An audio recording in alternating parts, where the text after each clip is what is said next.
لا إله إلا الله وحده لا شريك له وأشهد أن محمدا عبده ورسوله.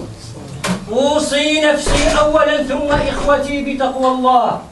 يا أيها الذين آمنوا اتقوا الله حق تقاته ولا تموتن إلا وأنتم مسلمون. أما بعد، عباد الله، ما أسهل أن يدعي الإنسان أنه مؤمن، وما أيسر أن يقول أنا مؤمن.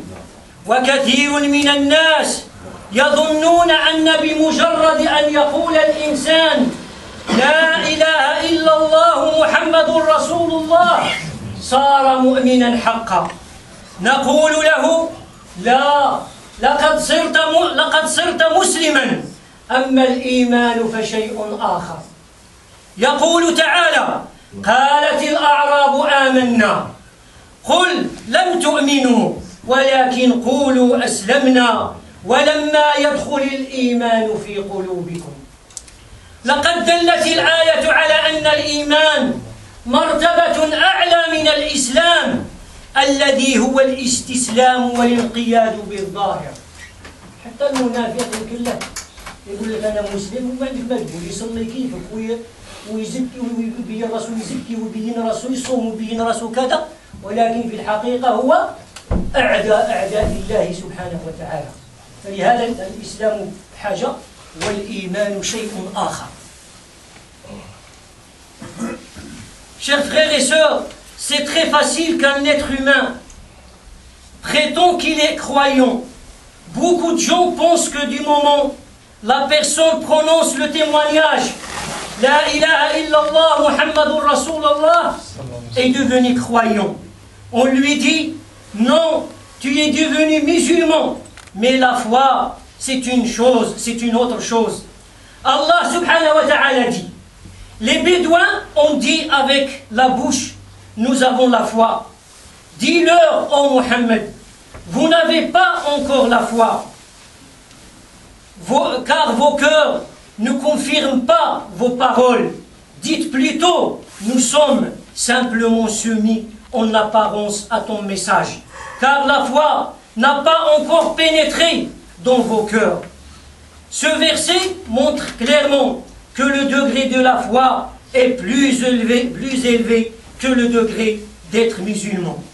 Ya ikhwat al-Islam, al-iman qawlun bil-lisan wa tasdiqun bil-qalb wa amalun bil-jawarih.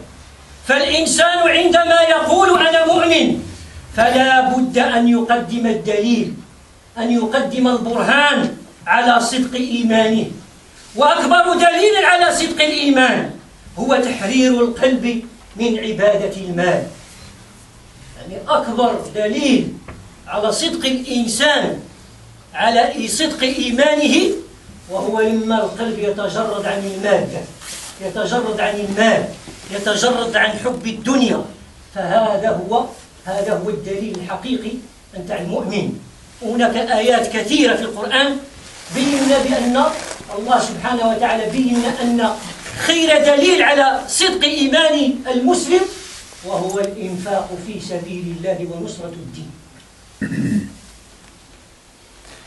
واسمعوا وأنصتوا أيها الإخوة والأخوات في الله إلى قول الله تعالى: إنما المؤمنون الذين آمنوا بالله ورسوله ثم لم يرتابوا وجاهدوا بأموالهم وأنفسهم في سبيل الله أولئك هم الصادقون.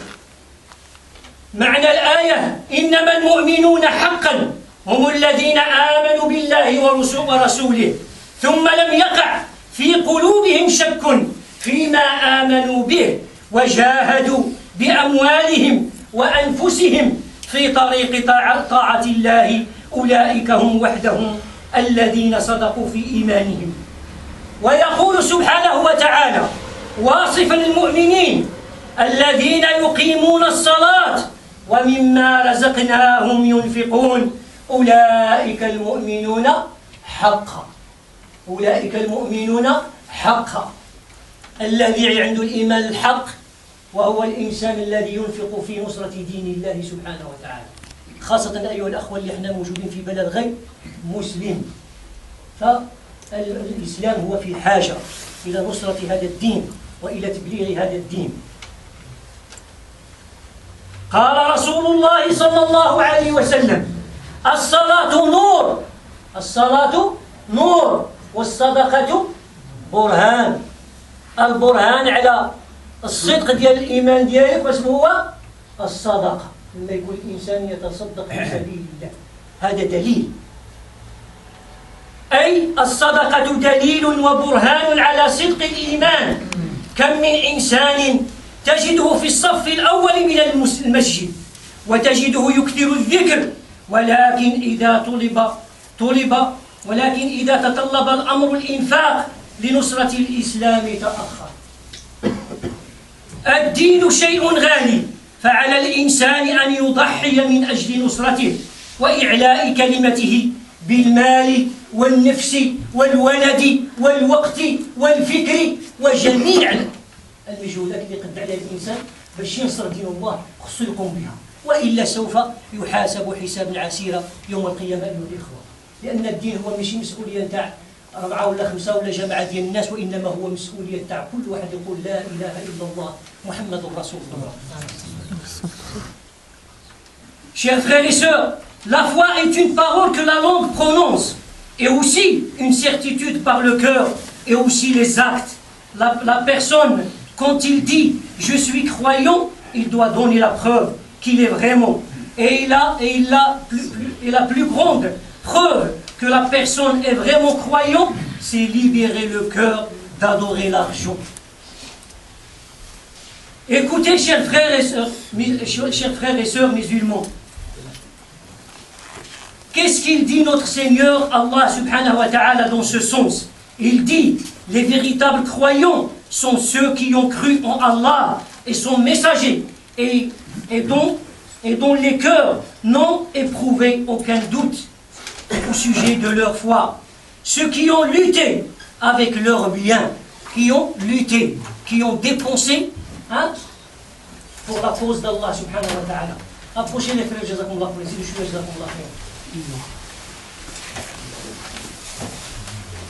Ceux qui ont lutté avec leurs biens et leurs personnes pour obéir à Allah subhanahu wa ta'ala. Seuls ceux-là ont une foi sincère. Seuls ceux-là ont une foi sincère.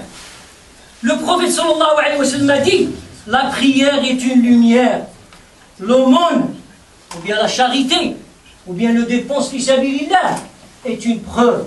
C'est une preuve de la foi. Dans ce hadith, le messager sallallahu alayhi wa sallam nous indique que sortir l'aumône et dépenser pour la cause d'Allah est une preuve de la sincérité de la foi. La religion est quelque chose de très cher. C'est pourquoi le musulman doit sacrifier tout pour elle. Combien de musulmans ne ratent jamais une prière à la mosquée? Et il est toujours au premier rang des prieurs. Et il évoque tout le temps Allah subhanahu wa ta'ala. Mais dès qu'il entend la dépense et qu'il doit mettre sa main dans la poche pour la cause d'Allah, il disparaît et on ne le voit plus. Par contre, il est capable de dépenser des millions pour des choses de la vie. Pour ça, on est prêt. Par contre, pour Allah subhanahu wa ta'ala, la personne elle a du mal à y sortir. أيها الإخوة والأخوات في الله، القرآن الكريم عندما يتحدث عن الجهاد لنصرة الدين دائما يعطي الأولوية بالجهاد بالمال قبل النفس. لماذا؟ علاش الله دائما يقول لك ودي وجاهدوا بأنفسكم وأموالكم وأنفسكم. دائما المال هو الأول والنفس يعني من بعد. يعني العلماء قالوا الشرح ديالها: لأن الذي لم يستطع أن يضحي بالمال من أجل الدين فأبعد أن يضحي بالنفس من أجل الدين.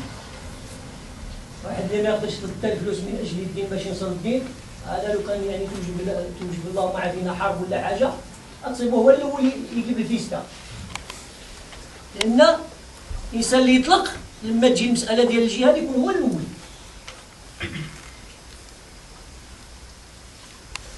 ولذلك فإن الإنفاق في سبيل الله ونصرة الدين هو أعظم الدلائل على الإيمان وصدقه، فتجد المسلم ينفق المال الكثير في اشتراء الأشياء ولا يبالي، بل يشجعه الشيطان على ذلك.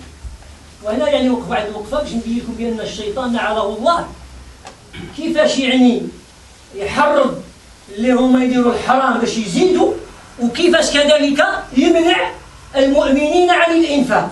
فالذي هو في الحرام يشجعه يقول له سيدي عيش مع راسك، اجمع الوليدات وخلي لهم دو كوطي، الزمان هذا باش يزيد هو في الحرام. الله عافينا. ولما يجي المؤمن ينفق يجي ويقول له ودي شوف وليداتك يا صاحبي، خلي لوليداتك واش غادي دير، خلي لوليداتك، خلي لوليداتك، ها ما يخليهش ينفق كذلك. فلهذا يعني الله سبحانه وتعالى يقول الله سبحانه وتعالى الشيطان يعدكم الفقر. الإنسان لما يبغي ينفق يجي يخوفك، يا ودي الزمان صعيب، يا ودي راك غدوه ما تصيبش حتى نتايا وشكون يديها فيك وكذا. يولي الإنسان والله السنتيم ما يطلق، ما يطلقش سنتيم، يعوذ بالله. ويقول تعالى ومن يوق شح نفسه فأولئك شكون هم المفلحون، هم المفلحون. نطلب الله سبحانه وتعالى أن يقينا شح أنفسنا. Chers frères et sœurs, Allah subhanahu wa ta'ala, chaque fois qu'il appelle les croyants à œuvrer pour la cause de sa religion, il donne toujours la priorité à lutter avec leurs biens et leurs personnes. Pourquoi? En effet, celui qui ne peut pas lutter avec ses biens pour la cause de l'islam, il est très loin, ou bien il ne peut pas lutter par sa personne. Celui qui ne peut même pas sortir l'argent pour la cause d'Allah subhanahu wa ta'ala, celui-là il ne peut pas, s'il y a par exemple dans le djihad, il ne peut pas participer. C'est encore, c'est les gens qui ont l'habitude, alhamdulillah, de donner fi sabilillah, dès qu'ils l'entendent. C'est une cause pour Allah subhanahu wa ta'ala, pour la religion d'Allah subhanahu wa ta'ala, tu trouves lui le premier. Ah ben s'il y a djihad, lui il y a quelque chose, tu trouves aussi lui le premier. C'est pourquoi la plus grande preuve de la sincérité de la foi, c'est dépenser pour la cause d'Allah subhanahu wa ta'ala. Allah subhanahu wa ta'ala dit, quiconque se préserve pour la grâce d'Allah contre sa propre avarice, gagnera tout ce qu'il aime. Ya ahbab Rasulillah sallallahu alayhi wa sallam, al-infaq fi sabilillah min ajli nusrati ad-din yakhussu al-ummata bi akmaliha. فقيرها وغنيها ذكرها وأنثاها لأن الدين يهم كل المسلمين والمسلمات خاصة نحن الذين نعيش في بلاد الغرب هويتنا تتعرض للخطر أولادنا يتعرضون للخطر للذوبان في هذا المجتمع فكيف لا يفكر المسلم في أبنائه وهو يعلم أن الله سبحانه وتعالى سائله عنهم يوم القيامة ألم يقل سبحانه وتعالى قوا أنفسكم وأهليكم نارا الله سبحانه وتعالى أمر قوا أنفسكم وأهليكم نارا خاصة إحنا اللي عايشين في هذا البلد أول حاجة الأولوية ديال المسلم أيها الإخوة وهو أن يثبت على دينه هو الأول ومن بعدها كذلك يعني يحافظ على دين أولاد دينه ولن يستطيع المطلوب من المسلم أن يقي نفسه وأهله من نار جهنم ولن يستطيع أن يقوم بوقاية الأبناء من النار إلا إذا وفر لهم ما يسمى بالمؤسسات التي تجاهد من أجل أن تحافظ لأولادنا على الدين والهوية واللغة وذلك ببناء المساجد والمدارس الإسلامية وأن نعمل وراك كاع اللي عاشوا في البلاد راهم شافوا يعني مما حنا نشوفوا غير الفرنسيين اللي عايشين في البلدان ديالنا تصيبهم عندهم لي زيكول ديالهم يقريو اللغة ديالهم يقريو الثقافة ديالهم يقريو الدين ديالهم حتى السينما دايرين ما يتخلطوش مع العرب من يدخلوا للسينما دايرين هما يعني أفلام خاصة بهم وليداتهم اللي يعني تربطهم بالبلد ديالهم وبالثقافة ديالهم وبالدين ديالهم فإحنا كذلك أيها الإخوة نحن مطالبين بهذا أول حاجة يعني تكون أول حاجة وهو كيف ننقذ أبناءنا من النار. اللهم عافينا. كيف ننقذ أبناءنا من النار؟ احنا نشوف فيهم اللهم عافينا غادين لنار جهنم إلى ما درنا والو. فلهذا هذا واجب علينا على هذا المشروع إن شاء الله أن يخرج إلى الأرض إن شاء الله. لا بد أن يخرج. هذا هو يعني المكان الوحيد اللي إن شاء الله سوف نحافظ على دين أبنائنا. فيه يتعلموا الخوف من الله، فيه يتعلموا الدين ديالهم، فيه يتعلموا يعني كيفاش يحترموا الوالدين، فيه يتعلموا كيفاش يعني كانت أخلاق رسول الله صلى الله عليه وسلم إلى غير ذلك. أما بدون مسجد أو بدون مدارس إسلامية فأولادنا في خطر وسوف نحاسب يوم القيامة. أنا الأول. وأن نعمل من أجل تربية أبنائنا تربية إسلامية. ماذا نقول أيها الإخوة والأخوات في الله لربنا يوم القيامة عن أبنائنا إذا تركناهم بدون دين ولا إيمان؟ أولادك خليهم في البيجي ديالك حلا وخلي لهم الدين وما تخافش عليهم، وخلي لهم ملاير. ولا خليتو بلا دين خليت سيفها بلا دين كاع ما يشقاش تخلي له الفلوس، لأن سوف يخسرهم اللهم عافينا في الحرام وتزيد تحاسب عليهم يوم القيامة. Chers frères et sœurs, dépenser pour la cause d'Allah subhanahu wa ta'ala est une affaire qui concerne tous les musulmans et les musulmanes, les pauvres ainsi que les riches, les hommes ainsi que les femmes, car l'islam est l'affaire de toute personne qui dit La ilaha illallah Muhammadur Rasulullah. On ne peut pas dire que l'islam c'est l'affaire d'un groupe de gens, c'est tout. Non. L'affaire de l'islam concerne toute personne qui dit La ilaha illallah Muhammad Rasulullah. Il est responsable de cette religion. Il est responsable. Comment ça se fait? Surtout, nous qui vivons dans un pays non musulman, notre identité est en danger. Nos enfants sont en danger. Comment ça se fait que le musulman ne pense pas à ses enfants et lui sait que le jour de jugement va être jugé de ce qu'il a fait pour ses enfants. Allah subhanahu wa ta'ala dit Ô vous qui avez cru, préservez vos personnes et vos familles d'un feu. Mais comment? En leur laissant de l'argent, c'est tout? En leur aidant dans les études à avoir un doctorat ou quelque chose, c'est tout? Sans l'islam, ils sont en danger. Sans l'islam et sans la foi, ils vont être la ma'afina, des brises ou bien des braises pour l'enfer, la ma'afina. C'est pour ça, pour chacun de nous, on va essayer, Inch'Allah, pour que ce projet fait surface. Parce que sans mosquée ou bien sans école islamique, on ne peut pas apprendre à nos enfants. Et ceux qui ont vécu dans les pays musulmans, ils ont bien constaté. Moi, je me rappelais, dans notre ville, les Français, les coopérants qui étaient là-bas, les professeurs, et tout ça, ils avaient l'école privée pour leurs enfants, pour leur apprendre leur culture, leur langue, qu'ils soient attachés avec les traditions, avec sa religion. Et aussi, même les activités culturelles, par exemple le cinéma, ils avaient des séances spéciales pour eux, tout simplement pour eux. Nous, on n'avait pas le droit d'y aller pendant ces séances-là. Voilà comment il est. Et nous aussi, on doit faire la même chose pour préserver nos enfants de l'enfer. اللهم عافنا. أقول قولي هذا واستغفر الله لي ولكم ولجميع المسلمين والمسلمات. أذكر بالصلاة والتسليم على رسول الله وعلى آله وسلم كثيرا كثيرا طيبا مباركا فيه ملء السماوات وملء الأرض وملء ما بينهما وملء ما شئت من شيء بعد.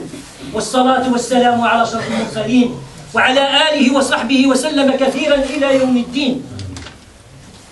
يا أخ الإسلام، إن لم تجد ما لا تنفقه في سبيل نصرة الدين فأنفق من عاطفتك. كان يقول لك أخويا أنا ما عنديش الفلوس، ما ننفق، بس ما غادي يدير. الجواب في القرآن في كتاب الله سبحانه وتعالى. يقول الله سبحانه وتعالى: تولوا وأعينهم تفيض من الدمع حزنا ألا يجدوا ما ينفقون. ينفق المسلم من عواطفه، يعني يدعو بالخير. اللي ما عندوش يدعي. الدعاء أيها الإخوة، الدعاء للمشاريع اللي هي خيرية فيها الخير تاع الأمة. أي شيء واحد شفناه يدير شي مشروع يعني فيه الصلاح ديال الأمة وكذلك تاع المسلمين، ندعيو له: يا أخي عندي باش نعاون، ما عنديش. الدعاء بعض الأحيان راه أكثر من الفلوس. من قال الدعوة ديك أنت مقبولة عند الله سبحانه وتعالى أيها الأخ. فلا تبخل بالدعاء. اللي ما عنده شيء يدعو بالخير، يدعو بالخير، وكذلك يدعو الناس إلى هذا الخير. وإلا ما عندك باش تنفق ادعي، وإلا ما بغيتش تدعي على الأقل قول للناس يديروا الخير، قول للناس يديروا الخير، كما قال صلى الله عليه وسلم: الدال على الخير كفاعله. أحد الإخوة يعني جزاه الله خيرا في مدينة هرم، تكلم مع واحد الأخ على المشروع ديالنا تاع المسجد. قال له: ودي واحد الجامعة ديالنا في فرنسا يبنيو واحد المسجد، هذا ما يصلي معنا، ما عنده ولاد هنا في فرنسا، ما عنده والو. قال له: ها هي 1600 ديالهم في سبيل الله. 1600 ما كاين ولادو هنا، ما كاين العائله ديالو هنا، ما كاين 1600. ولكن علاش؟ هذا عرف القيمه نتاع واسم هي بناء بيت الله. عطاها له ليكي جابها له، قال له: ها هي ديالنا في سبيل الله. الله سبحانه وتعالى يتقبلها منهم ان شاء الله ويجعلها من الحسنات. Chers frères et sœurs, quand le musulman n'a pas d'argent pour dépenser, il peut dépenser de ses émotions. Et écoutez ce qu'il dit à Allah subhanahu wa ta'ala. Ils retournèrent les yeux débordants de larmes, tristes de ne pas trouver de quoi dépenser. Chers frères et sœurs, si le musulman n'a pas trouvé d'argent pour soutenir la cause d'Allah subhanahu wa ta'ala, il peut le faire avec les invocations. Il fait les invocations. Ya Allah, aide ses frères à ce projet qui se réalise, Inch'Allah. Et celui qui ne peut pas faire dua, au moins il incite les gens à faire le bien. Parce que le prophète sallallahu alayhi wa sallam nous dit: celui qui indique le chemin du bien est comparable à son auteur. وعندما تنفق يا أخ الإسلام في أوجه الخير وفي نصرة الإسلام، ماذا يعطيك الله؟ بعبارة أخرى، ما هي فائدة النفقة في سبيل الله في الدنيا؟ فهذه النفقة أيها الإخوة عندها فوائد كثيرة في الدنيا، تنفعك في الدنيا وتنفعك كذلك في الآخرة. ولكن لقصر يعني لضيق الوقت غادي نذكروا إن شاء الله غير بعض يعني الفضائل نتاع الصدقة في الدنيا. الإنسان لما يتصدق واسم يعطيك الله سبحانه وتعالى. أولا، والله إن النفقة في سبيل الله ما تنقص من مالك شيئا. يقول تعالى: وما أنفقتم من شيء فهو، شكون هو؟ الله سبحانه وتعالى خالقك أيها الأخ. يقول لك: يخلفه. اللي خرجته في سبيل الله فالله سبحانه وتعالى يردون بواحد الصورة ولا بصورة أخرى. ونعني في هذه الآية يقول: فعل مضارع يفيد الاستمرار، ما قالش خلفه، يخلفه يعني يقول لك شحال مرة مستقبلا. Chers frères et sœurs, quand la personne dépense pour la cause d'Allah subhanahu wa ta'ala, Allah lui donne quoi dans la vie ici-bas? Premièrement, chaque fois que la personne dépense pour la cause d'Allah subhanahu wa ta'ala, Allah lui rend ce qu'il a dépensé. Écoutez à ce qu'il dit Allah subhanahu wa ta'ala. Et toute dépense que vous faites dans le bien, il la remplace et c'est lui le meilleur des donateurs.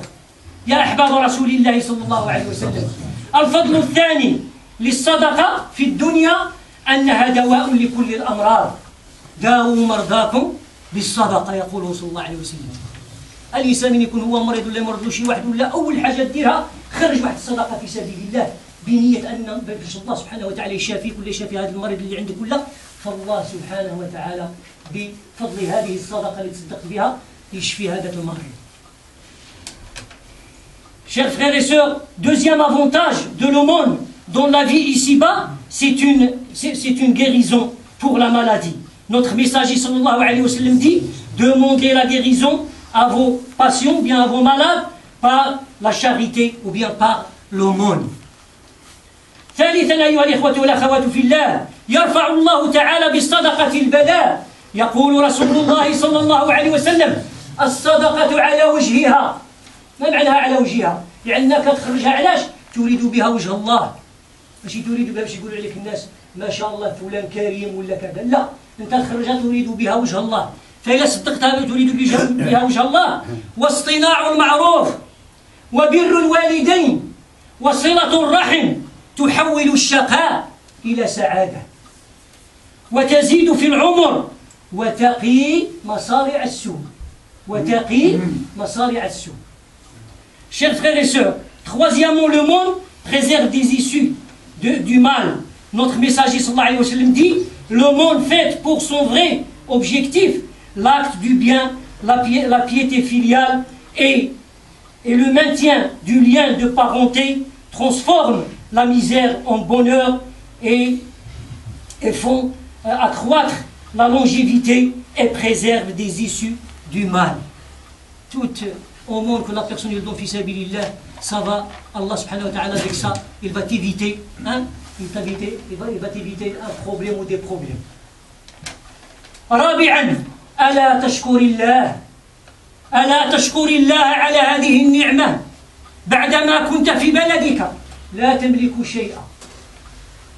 كنا قاعد في البلاد الله غالب ما عندنا والو، مخيرنا جاب صاك فيه حويجات وجا مسكين باش يسترزق الله بها بالبلد. كنا فعل الأخ الإنسان فجاء بك الله إلى هذا البلد وفتح عليك ورزقك. بعد ما الإنسان جا ما عنده والو، خدم ودار الفلوس وشرى اللوطو ودار الدار ودار هذه ودار هذه، الإنسان على الأقل يشكر الله سبحانه وتعالى على هذه النعم وسميتين فينفق في سبيل الله. فينفق في سبيل الله. فأنت لما تنفق فأنت تشكر الله سبحانه وتعالى. ألا تشكر الله على هذه النعمة فتنفق في سبيل نصرة دينه. ألم تسمع إلى قوله تعالى لئن شكرتم لأزيدنكم. Chers frères et sœurs, quatrièmement, est-ce qu'il n'est pas temps que le musulman remercie Allah de tous les biens qu'il lui a donnés? Il vivait avant dans son pays d'origine, il ne possédait pas un sou. Et Allah, il lui a facilité les choses en venant à ce pays. Et il a un salaire ou bien une retraite. Donc, il est temps qu'il remercie Allah subhanahu wa ta'ala en dépensant pour la religion d'Allah subhanahu wa ta'ala. Et pour les enfants qui ont né ici, regardez quand vous allez au pays comment vous voyez les jeunes de nos familles, comment les pauvres ils vivent. Et bien remercie Allah subhanahu wa ta'ala de t'avoir ramené dans ce pays-là. Et tu vis, alhamdulillah, dans la liberté et aussi dans les richesses que les autres ils n'ont pas. Qu'est-ce qu'on fait? Eh bien, pour remercier Allah subhanahu wa ta'ala de ça, qu'est-ce qu'on fait? On doit dépenser fi sabilillah. On doit dépenser pour la religion d'Allah subhanahu wa ta'ala. أقول قولي هذا وأستغفر الله لي ولكم ولجميع المسلمين والمسلمات الأحياء منهم والأموات. اللهم لك الحمد على نعمة الإسلام، اللهم لك الحمد على نعمة الإيمان، اللهم لك الحمد والشكر على نعمك التي لا تعد ولا تحصى. اللهم صل وسلم وبارك على سيدنا محمد صلاة ترضيك وترضيه وترضى بها عند رب العالمين. وصلى الله على سيدنا محمد وعلى آله وصحبه وسلم كثيرا إلى يوم الدين. سبحان ربك رب العزة عما يصفون وسلام على المرسلين والحمد لله رب العالمين.